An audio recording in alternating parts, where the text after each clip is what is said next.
ಅಂದರೆ ಪ್ರತ್ಯಾಹಾರದ first point ಆಹಾರ. ಸಾತ್ವಿಕ ಆಹಾರ ತರಕಾರಿಗಳು, ಹಣ್ಣುಗಳು, ಹಸಿ, ಅದನ್ನು ಆಧ್ಯಾತ್ಮದ ಆಹಾರ ಅಂತ ಕರಿತೀವಿ. ಹಸಿ ತರಕಾರಿಗಳು, ಹಣ್ಣುಗಳು, ಹಸಿ. ಆದರೆ ನಮ್ಮ ನಾಲಿಗೆ ರುಚಿ ಕೇಳುತ್ತಲ್ಲ,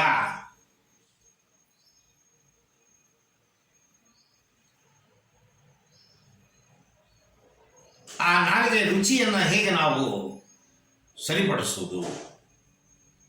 ಅದರಿಂದ ಇಲ್ಲಿ ಸಾಂಸಾರಿಕ ಜೀವನದಲ್ಲಿದ್ದುಕೊಂಡು ಇದನ್ನೆಲ್ಲ ಶಟ್ ಡೌನ್ ಮಾಡ್ತೀನಿ ಅಂತಂದರೆ ತುಂಬ ಅಸಾಧ್ಯವಾದ ಕೆಲಸ. ಆದರೂ ಕೂಡ ಒಂದು ಲೆಕ್ಕಕ್ಕೆ ನಾವು ಪಂಚ ಇಂದ್ರಿಯಗಳನ್ನು ಕಂಟ್ರೋಲಿಗೆ ತರಬಹುದು. ಯಾವುದನ್ನು ಬಿಡೋಕ್ಕಾಗತ್ತೆ, ಖಂಡಿತವಾಗಲೂ ಬಿಡಲೇಬೇಕಾಗತ್ತೆ. ನೀವು ಮನುಷ್ಯರಾಗಿ ಬಾಳಬೇಕು, ಭಗವಂತನ ಕ್ವಾಲಿಟಿಯನ್ನು ಪಡಿಬೇಕು. ಈ ಜನ್ಮದಲ್ಲಿ ನಾನು ಮಾಡಿರುವ ಪಾಪಕರ್ಮಗಳನ್ನು ಒಂದು ಫುಲ್ ಸ್ಟಾಪ್ ಇಡಬೇಕು.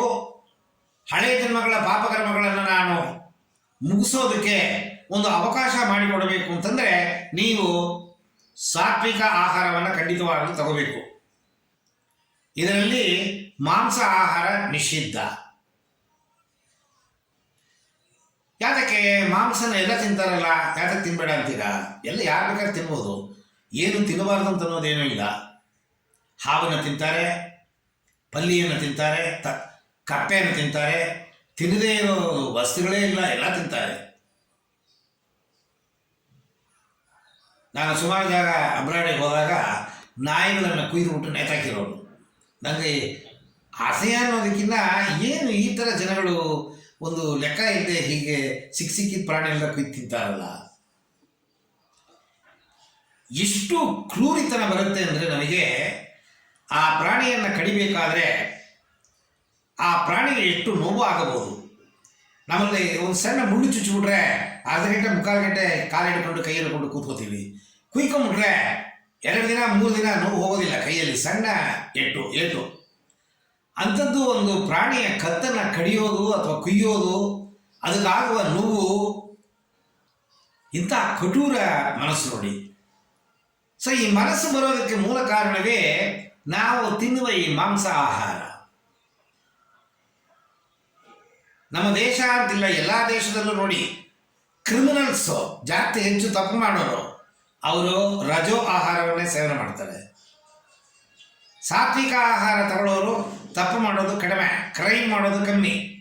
ತಪ್ಪಿರುತ್ತೆ ಆದರೆ ಕ್ರೈಮು ಕಮ್ಮಿ ಇರುತ್ತೆ. ಇದು ನಮ್ಮನ್ನು ದೂಡಿಬಿಡುತ್ತೆ. ಯಾಕೆಂದರೆ ಇದು ಪ್ರಾಣಿ ಅಲ್ವಾ, ಪ್ರಾಣಿಯ ಆಹಾರವನ್ನು ತಗೊಂಡಾಗ ಪ್ರಾಣಿ ಕ್ವಾಲಿಟಿ ನಮ್ಮಲ್ಲಿ ಬಂದ್ಬಿಡುತ್ತೆ. ಸೊ ಪ್ರಾಣಿ ನಿಷಿದ್ಧ ಯಾವುದೇ ಆಗಲಿ.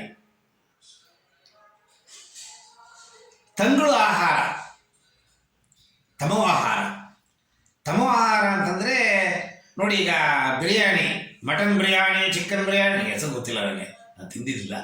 ಏನೋ ಬರುತ್ತೆ ಹೆಸರು ಹೇಳ್ತೀನಿ. ಅದು ತಿಂದುಬಿಟ್ರೆ ಅವ್ರು ಹೇಳೋ ಮಾತು ಕೇಳಿ ನಾನು ಹೇಳ್ತಾ ಇದ್ದೀನಿ. ಒಂದು ಹೊಟ್ಟೆ ಫುಲ್ಲು, ಒಂದು ಕ್ವಾರ್ಟರ್ ಫುಲ್ಲು ಹೊಡೆದ್ಬಿಟ್ರಿ ಅಂತ ಇಟ್ಕೊಳ್ಳಿ. ಒಂದು 1 hour 2 hours ತಲೆಯನ್ನು ಕೆಳಗೆ ಹಾಕಬೇಕು, ಒಂದು ಸಣ್ಣ ನಿದ್ದೆ ಮಾಡಬೇಕು. ಅದು ಮಾಡು ಅಂತ ಹೇಳುತ್ತೆ, ನೀವು ಬೇಕು ಅಂತ ಕೇಳಲ್ಲ, ಅದು ಮಾಡು ಮತ್ತೆ ನಿದ್ದೆ ಮಾಡಬೇಕು ನೀವು.